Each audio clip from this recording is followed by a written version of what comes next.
Hello and welcome to this first in a series of videos where I'm going to be looking at free synthesizers. So I've often said that expanding your sonic palette and knowing the sounds that you've got available to you is really important. And with synthesizers, it's often the case that you just need a different synth because while a sine wave may well be a sine wave, as soon as you get into anything more complicated, sawtooth waves, square waves, etc., they're generally not the mathematical versions of the things that we might draw on graph paper or whatever. So they'll be different with different synths. And then as soon as you get into filters and envelopes and modulation, it definitely is the case that one synth will not cover all the bases. So getting some new synths, getting some new sounds in particular can be a really useful thing, but also you need to spend a bit of time learning them and knowing what you've got. So the first in this series is the discoDSP OBXD, which is an homage to the Oberheim brand.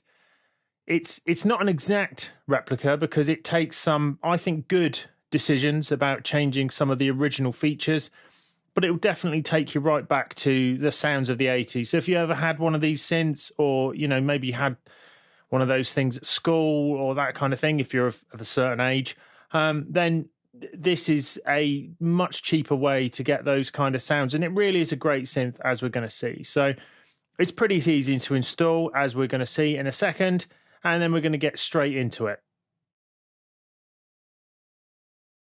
So on the discoDSP website, you can see here's the OBXD, and this is on version 2.2, which has been updated and has some nice new features on it. There's a Mac download, a Windows download, and a download for Linux as well. So it's pretty straightforward. You can just download it, run the installer, and you should be in business. If you've got any issues with that, check out the installation video, which I've done previously on the channel.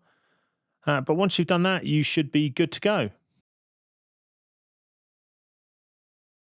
So here you can see in Cubase, I've got an instrument track set up, which has got an OBXD, and you can see it looks the part. It looks like an Oberheim.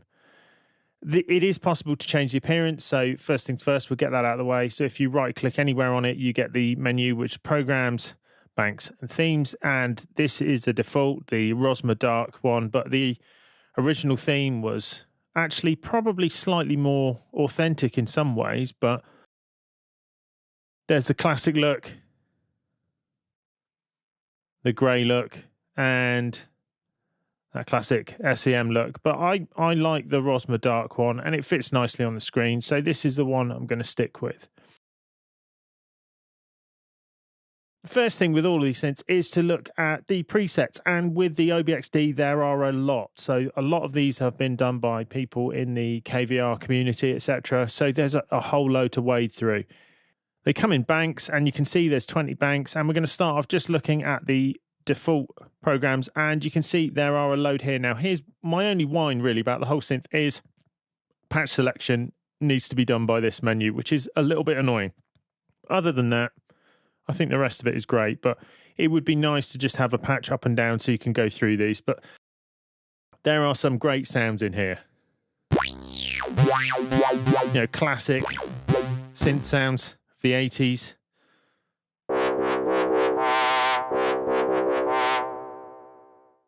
Got some typical string sounds.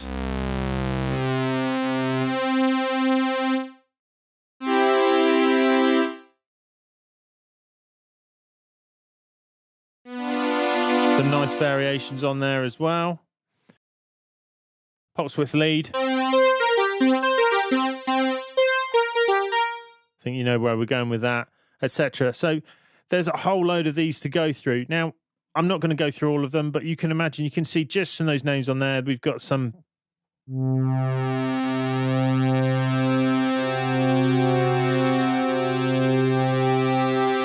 things that will instantly inspire you in the right direction. And that's just one bank. So we've got this J3PO factory bank, and in here we've got some names which will tell you exactly where you're going with these kind of things. I particularly like the vintage 80s strings.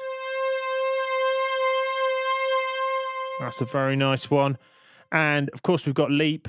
Again, I don't want to get a copyright strike, but I think you know where this is, where that's going to go. So you can imagine that played on a full-size keyboard is a pretty great thing to hear. Fortunately, these are nicely divided. So we've got a bank of bass sounds. Again, there's some really good sounds in here to use.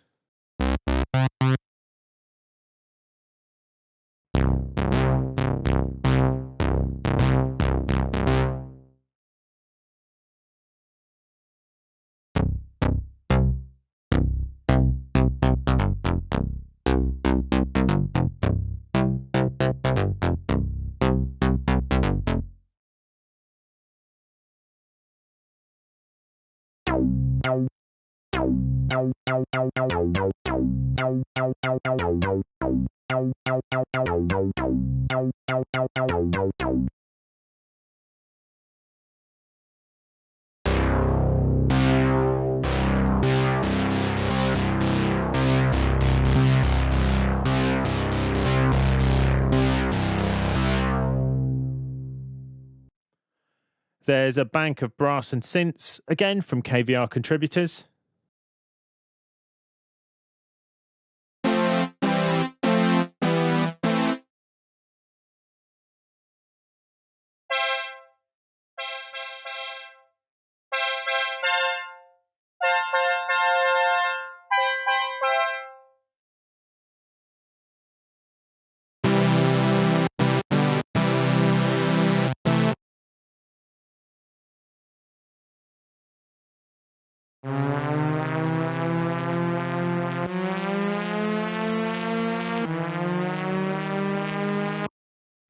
So as you can see, there's 20 banks included with this.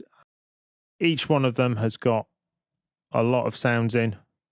You know, maybe not the full complement in each one, but there's 1,000 sounds here easily to play around with. So there's a lot to learn.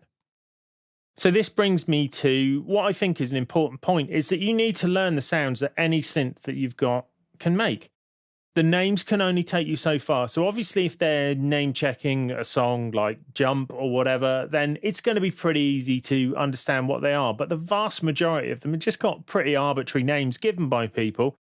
And unless you know what the sound actually sounds like and you file that away in your own mental filing system, you're not going to know what it is. And you could have a synth which has the greatest sound ever, or the one that's perfect for the thing that you're writing and the sound that's in your head, and you don't know how to get it. And it could just be sat there in a preset somewhere for you. So spend an hour or so just flicking through all of these, just giving them a quick play. Some of them will be instant song starters. Some of them will be definite no's, but quite a lot of them will probably fall into the third category of, oh, I might use that at some point. And then someday that point will come and you go, I know what I need.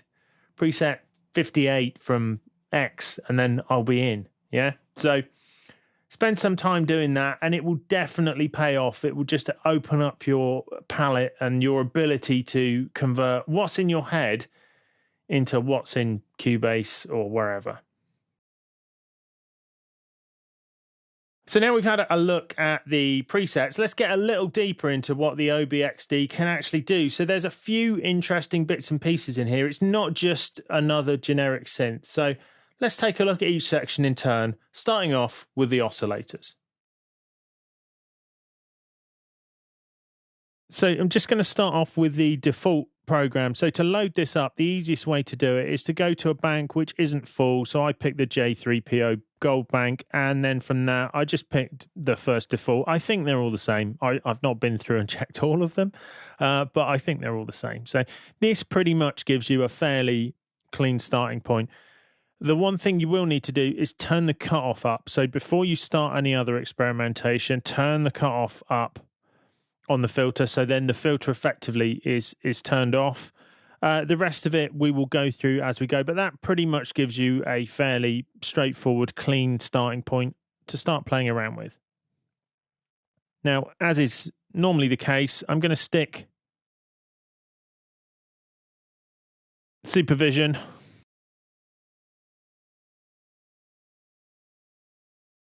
on here. I'm going to make it hopefully fit to the screen.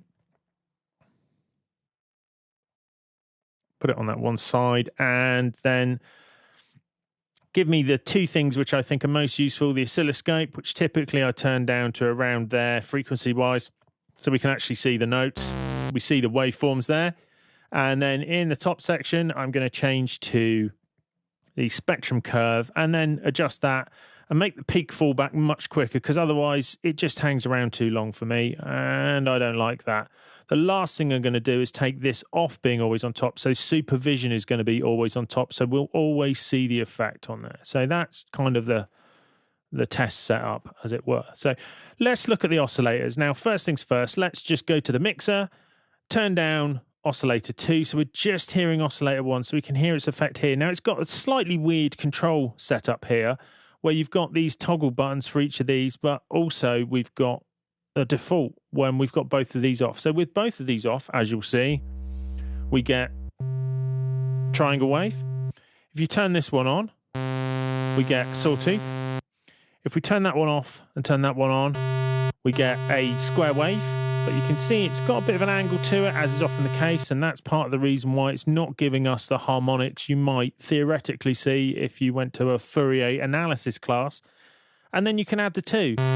So there you can see we've got this combination of the sawtooth wave angling up and the square wave superimposed on top of it, and we get the two together. So that's quite neat. Makes a change being able to do that. Just turn those on individually. So it's like we've got effectively, you know, more than one oscillator there, because we can mix the signals that are coming from them. If you're just using square wave, you can adjust the pulse width using the pulse width control here. So it's different from some because this only adjusts down to 50%. So often you'll find they've got a 12 o'clock control and you can go left to make it all negative and right to make it go all positive. But here we've got 50% and then you're increasing the amount of downtime that it's got effectively. And it never quite goes as far as some. So some go really far, but that's the controls we've got here. So the rest of these controls aren't going to really come into play other than pitch envelope amount, which is more to do with modulation. So I'm going to leave that. But the rest of these controls only really come into play when we're using two oscillators at the same time. So now I'm going to bring in oscillator 2 and I'm going to put them both onto sawtooth while we're just playing around with them. So first things first, detune. So we can see we've got, they're as in tune as they're going to be here.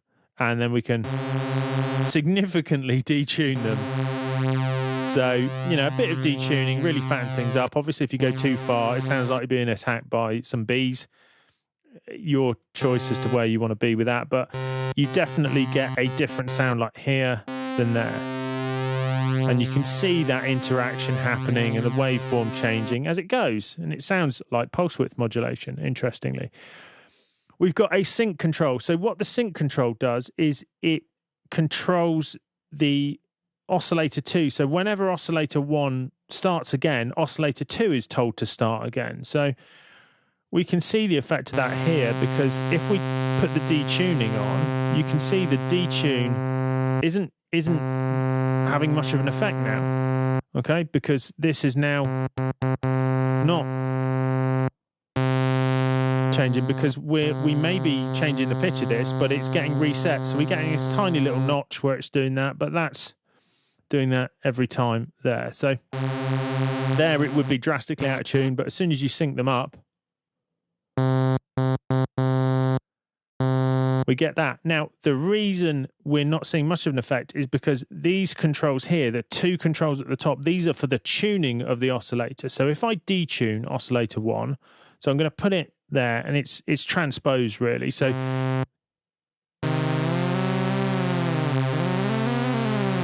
we've got this control here. Now you can turn step on,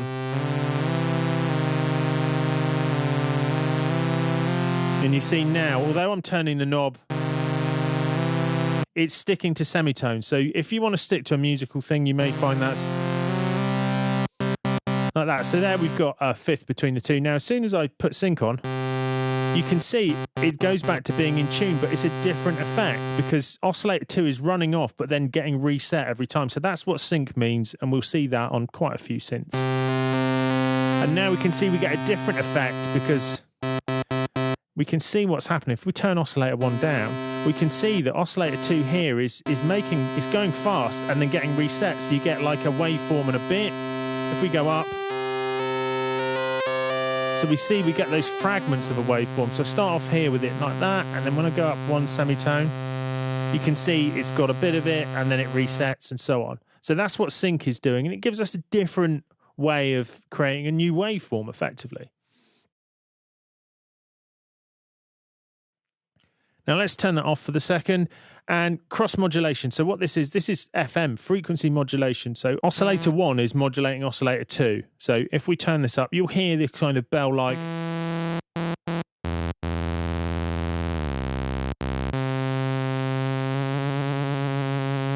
So it's this signal is modulating the speed of that. So that's why we're getting these pitch changes in here. And if we put the two together, you can hear those two. So we're getting a different form of... We get a really nice detuning sound, which is different to the detune. Sounds like pulse width modulation, and we can see what's going on here. We've got all this craziness with the waveform changing. So that's just the oscillator section, and as you've already heard, there's plenty of sound creation possibilities in there because there's a fair few controls, some interesting way of controlling the oscillators, and also a novel way of selecting the waveforms. It's not typical, although it is really useful. But I think what it really comes down to is that this is a good emulation of an analog synth, and as a result, it sounds good anyway. So whatever you do with it would probably sound reasonable. Next, let's take a look at the filter. So here you can see the filter section, and the main control is, of course, cutoff. So let's just start there. So I've got a fairly rich sound, as you've already heard, and we can just bring this down and you get an idea of the sound. So now we can add resonance to that, as you could expect. I'm not going to go too mad with that because it can get a bit obtrusive and annoying, but we can see there's a clear frequency peak here. Now by default, key follow is off, so if I change notes, we can see we're still highlighting around 2K, and that doesn't change depending on if I play a really low note on the keyboard or I play a really high note on the keyboard. It's still the same thing. So key follow will mean that the filter will follow the notes that you're playing. So you turn that on, and typically you need to retune it. And as we do so, we can see that filter peak is changing. So if I change by an octave, we can see it moves up to there. So it's moving around, and it's giving us a consistent musical sound. Often that's what you want, but sometimes it's not. We've got HQ mode, which just increases the complexity of the processing which is being done. Gives you apparently a better filter sound. I can't say I've noticed a night and day difference between the two.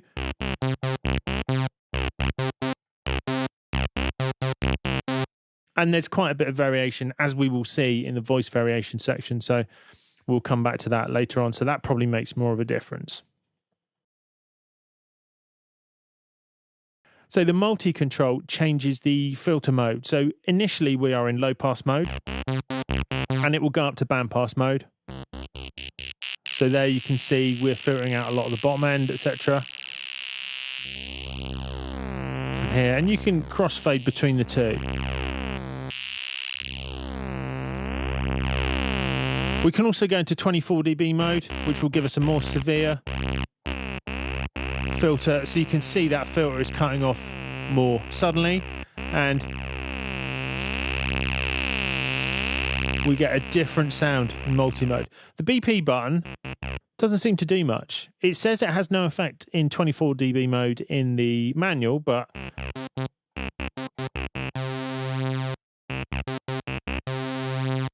I'm not sure it does here either.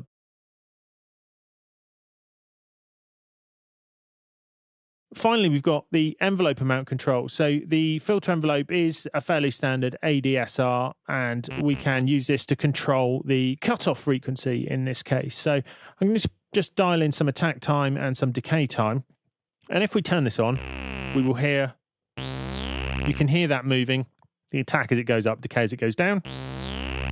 But one thing I found with this is you have to be pretty careful, because it's really easy to turn this up too much, and then this just totally overrides everything else. So if we turn it all the way up, it goes off the top very quickly. So I found, you have to be pretty choice with the amount of envelope you're putting in here, because otherwise we just go off the top. So it's the scaling of that seems to be quite extreme, but I'm sure there's some good reasons for doing that. But this is a fairly standard ADSR kind of thing you've probably seen many times. So nothing too interesting about that. The same for the ADSR here. So both these envelopes are pretty mundane. I'm not going to look at them any more than that. They're just doing what they're doing. So that's a look at the filter section, and it's okay. It's not the world's greatest filter. It doesn't sound amazing, but it's definitely not terrible. It's probably a good emulation of the Oberheim filter system. Certainly reading through the documentation, etc., you get the feeling that that's what this is about, rather than, bolting in the most amazing sounding filter ever. And I can't really comment on that because I had a Matrix 1000 many years ago, and I played around with it, but I couldn't say I'm an Oberheim aficionado. So we just have to leave that there. But the next section is modulation, and that's certainly quite interesting. So the modulation section is the next one we're going to look at, and it's a bit unusual. It's just, it doesn't work in the standard way. Not that that's a bad thing at all. It just works in a slightly different way, which just takes you a couple of minutes to get your head around. And then you think, oh, that's quite a cool way of doing that. So let's have a look. So here we are back in Cubase, and I've turned the filter off. I've just turned the cut off all the way up and the resonance all the way down. So we're just going to hear the sound of the oscillators initially. So looking in the modulation here, we've got these three controls. So we've got LFO rate, frequency amount, and pulse width amount. But we've also got a waveform selector here. So if you turn the rate up and then decided to select this, the thing you have to remember is you need to pick a waveform, otherwise it's not going to work. So we're just going to start off with sine wave. We'll experiment with something in a bit. But now you pick where it's going to go. So this is the frequency going to oscillator 1 and oscillator 2, and this is the pulse width amount going to oscillator 1 and oscillator 2. So let's just turn that on, and now we should hear, as we're turning that up, so it's changing the frequency of oscillator 1 but not changing oscillator 2 because we haven't told it to. So if you want both of them to do it, now they're going in synchronicity with each other. So you can pick, you get only a single amount of choice, but you can decide whether it's going to one or the other. So we'll stick with it going to both so we can get the idea. We've got a fair range of the LFO rates. So from pretty low up to probably the sonic range there. And we've got three waveforms to choose from. So we can pick square wave,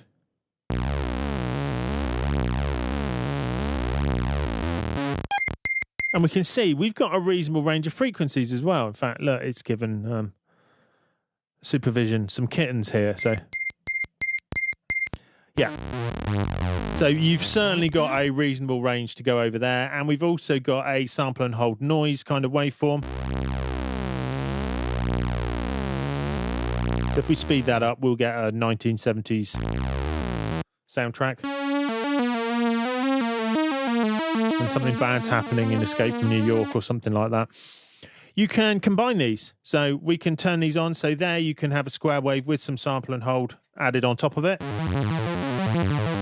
which makes it a little more interesting. Or you can have your sine wave with that, or all three. So that's an interesting choice, being able to do that. On top of that, we can also send it to the filter. So let's put the filter on now. And you can hear that working away on the frequency of the filter. And again, just that one control which is shared in terms of the amount common between these. And we've also got pulse width, so we can change the pulse width. So I'm just going to move this over and then put both of these into pulse mode. Turn that off for the moment. So sending the pulse width to oscillator 1 and oscillator 2.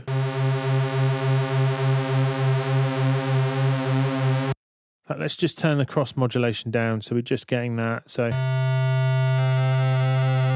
There we can see that starting to affect those.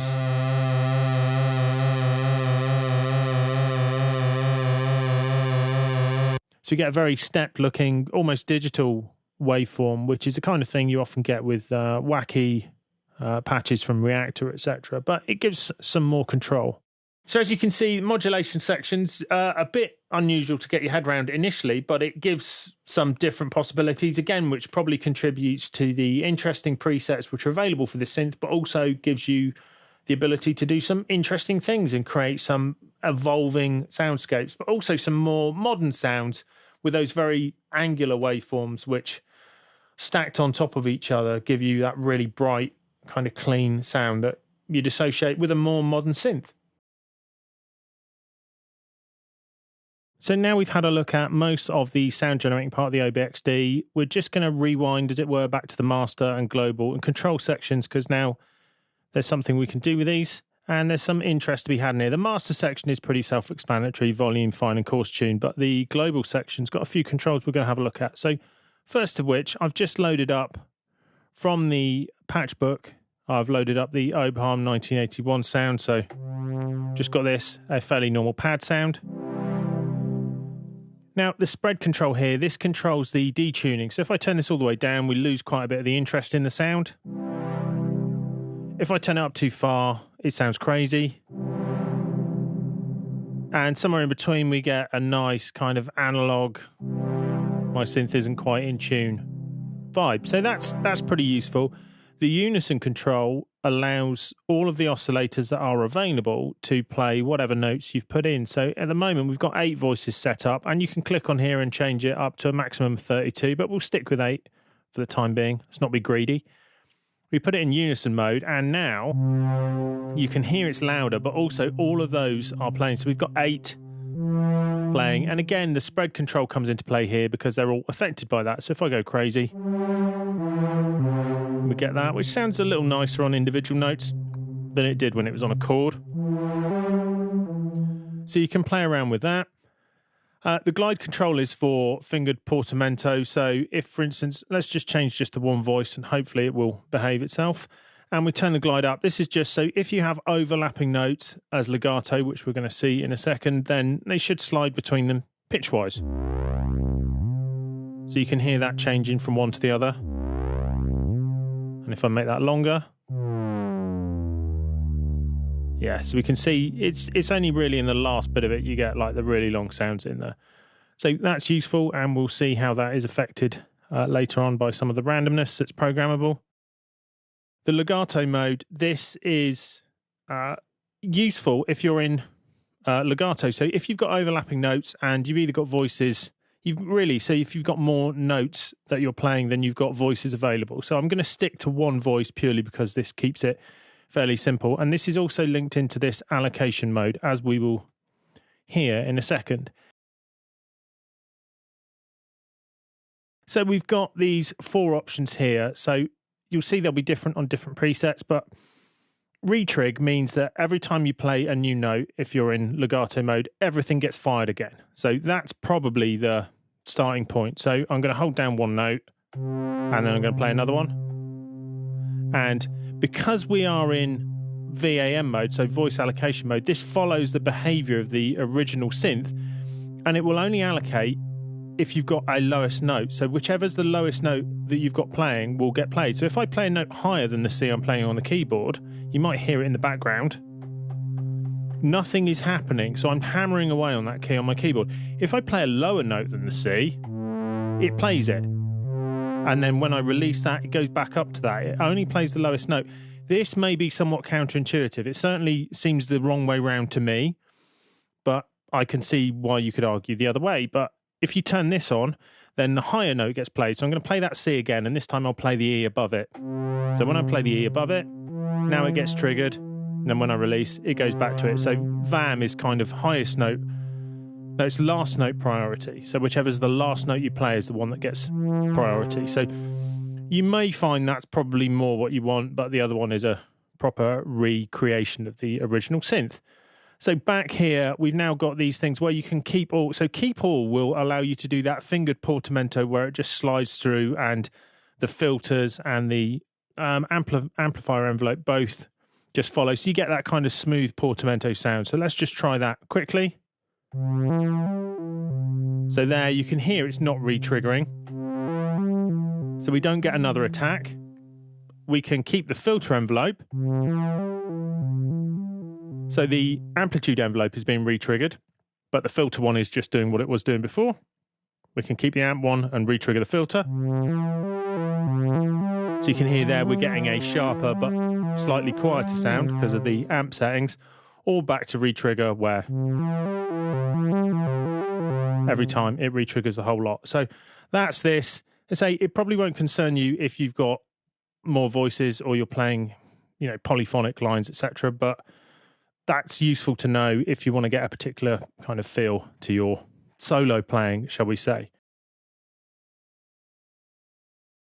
Here we've got the MIDI Learn button. So this is for MIDI control of any of the synth parameters. So I've got my Akai MPK plugged in and ready to go. So to do this, you literally press Learn, you touch the control that you want to automate via MIDI, and then you send it the controller data that you want. So to do this, I'm going to press the Learn button.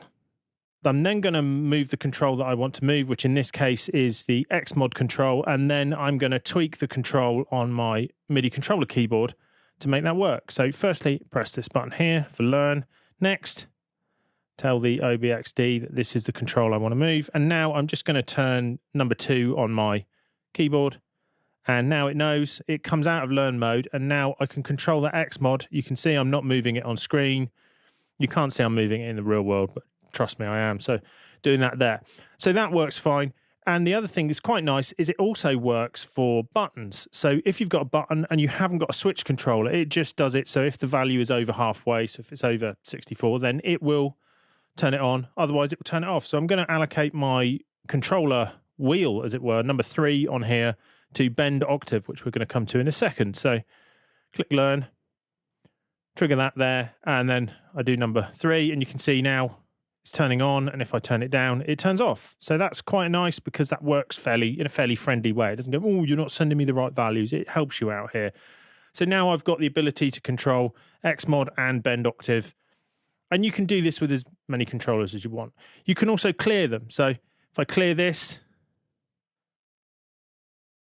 you can see now that's not working and that's not working. We've gone back to that now doing volume, because that is actually the same that was on. So that will clear those, but that will clear the lot. So possibly a bit severe, but can help you out. Most of the time, just don't send the data or assign it to a new control, whichever. You should be fine. So now we come to the control section. So the first control in here is bend octave, which is something I used to set quite a lot. It's normally, you can see or hear, the pitch bend range is 2 semitones, but if we turn this on, we get an octave. And certainly there's quite a lot of synth sounds of this ilk where I want an octave bend range, you know, whether it's for portamento sort of impression of bass or something else I'm playing, but most pitch bend controllers give you enough resolution that that'd be okay, and you can always draw it in extra if you need to, and Cubase will fill in the gaps that are needed to make it nice and smooth. So that works quite nicely. Now bend Osc 2 means that only oscillator 2 is bending.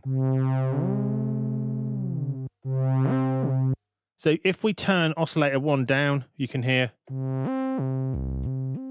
when I pitch bend that. If we listen to just oscillator 1, it's not having any effect. So that's nice if you want to get those kind of split pitch bend things in there. Vibrato rate is fairly self-explanatory.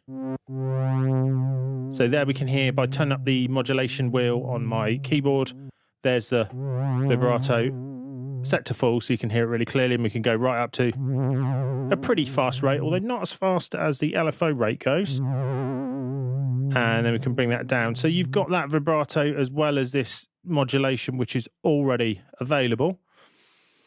Filter envelope velocity and amp envelope velocity. So this is just how much it responds to your playing.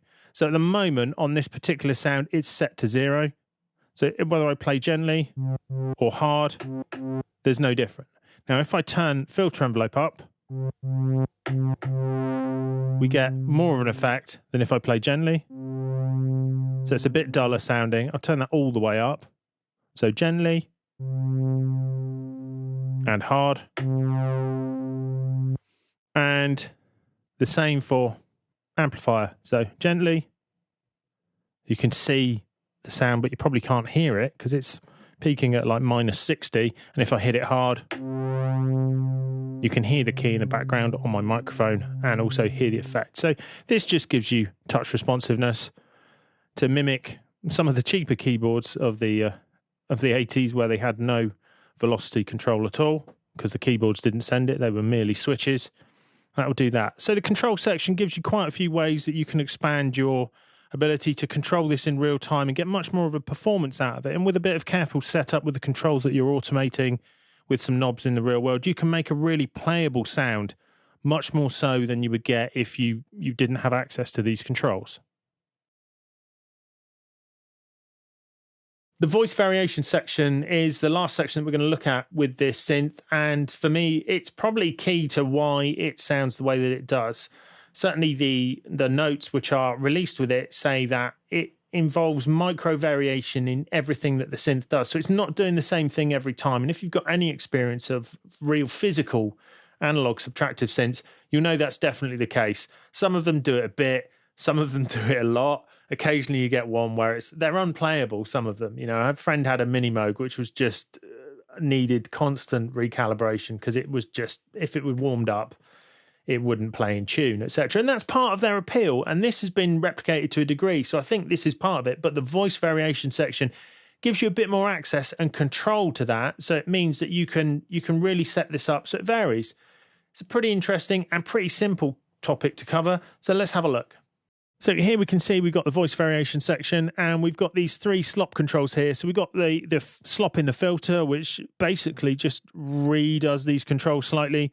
We've got the glide slop, which changes the glide time. And then we've got envelope slop, which controls the times of these. And they do change. So let's start off with the filter slop. Now, if we put some filter slop in and I play the same note multiple times, you can hear that changing quite a lot. So you can hear the frequency changing, and that just means that every time you play a note, it's going to be slightly different. It comes in when you turn the glide control up. So let's just turn the glide control up and play some fingered portamento, just octaves.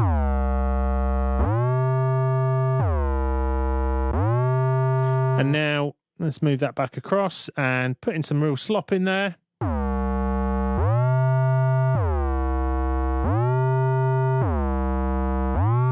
You can see sometimes it's taking longer, sometimes it's a bit less. And envelope slop does much the same thing. So let's just look at that in the context of the amp envelope, because that's probably going to be easiest to hear.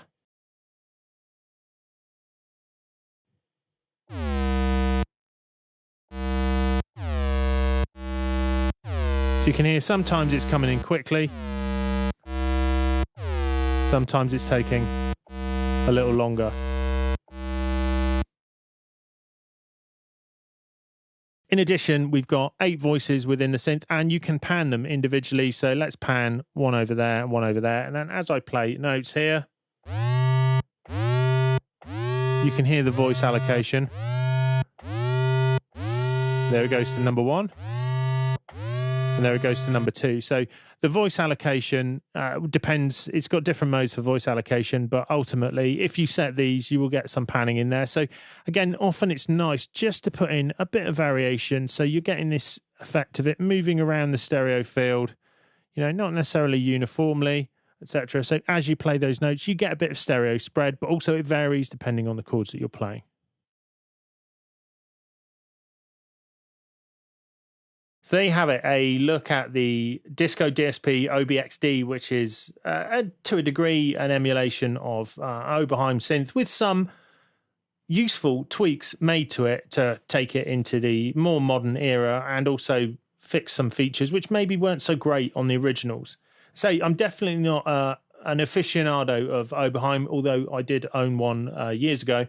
but I really like the sounds in this. There's loads of things that I've used already because you just think, that's that sound, etc., which is what I was talking about earlier on. But it's worth spending some time getting into the controls and just learning those few interesting things which are about it, which allow you to get a bit deeper and maybe tweak some of the presets. Although with the 1,000 or so presets it comes with, you're probably going to be pretty much bang on the mark if you go through those and find those sounds to play around with. As with all these things, this is an immense undertaking. So this is an open source project which people contribute to, etc. But I think it's important to support developers who do this because the amount of work that's in this is immense. These are really, really complicated pieces of software that work incredibly well, all things considered. So consider supporting these people by buying some of their commercial products because they have a wide range of other products. This isn't a paid thing or anything like that. I just think it's the right thing to do. If somebody's provided you with something for free, if you've got the opportunity, support them by taking a look at their other products and consider supporting them financially. But as ever, hopefully you found this video useful. And if you have, please like and subscribe. And I'll see you again soon for some more Music Tech Tuition.